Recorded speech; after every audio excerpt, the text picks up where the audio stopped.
Datangnya daripada seorang rakan mendengar kita. Katanya daripada Encik Abu, Casey, saya ingin beritahu, sebenarnya pengalaman saya bukanlah tidak ada kena mengena dengan topik cermin yang Casey ketengahkan awal tadi. Itu bukan saya ketengahkan, tapi pertanyaan daripada seorang pendengar. Nama saya Pak Abu. Saya ingin berkongsi pengalaman peristiwa yang saya pernah pelajari. Kalau kita waktu malam jalan seorang diri balik rumah ni, kita nampak seekor anjing hitam. Anjing ni hitam, tidak ada setumpuk putih pun ataupun warna yang lain pada tubuh badannya. Hendaklah kita berhati-hati. Kerana itu bukan anjing. Itu adalah makhluk jin yang mungkin telah pun mengikuti kita dari jauh.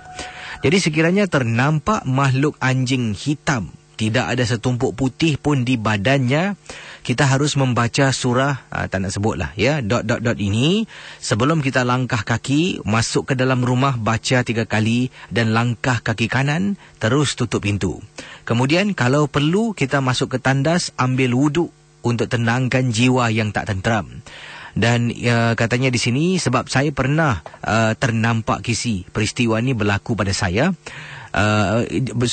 Berlaku pada jiran saya. Apabila saya buat research di internet, saya mula membaca kitab-kitab mengatakan makhluk antara haiwan yang paling berbahaya adalah haiwan anjing hitam. Ia merupakan bentuk yang dipilih oleh makhluk jin untuk menyerupainya. Jadi berhati-hatilah. Apabila pengalaman saya ni, saya terkena ni waktu itu, saya ternampak waktu itu jiran saya ni lah baru balik dari tempat tugas, jalan di tempat letak kereta di belakang rumah.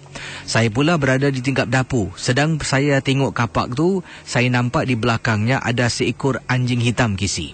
Jadi saya tengok anjing ni macam nak terkam tau jiran yang sedang jalan di kolong blok. Saya pun apa lagi? Saya pun memanggil jiran saya, dan bila dia mendongak ke atas, saya boleh perasan kisi, anjing tu terus boleh berhenti, kemudian tidak melakukan langkah selanjutnya. Jiran saya tengok atas, nampak saya angkat tangan, dia pun angkat tangan. Kemudian dia terus masuk ke kolong blok. Anjing tersebut masih duduk dan tidak bergerak. Ini mungkin anjing tu tahu yang saya dah nampak dia mengikuti rakan dari belakang. Itu saja pengalamannya. Terima kasih dan selamat tengah malam, Casey. Kisah-kisah yang anda dengar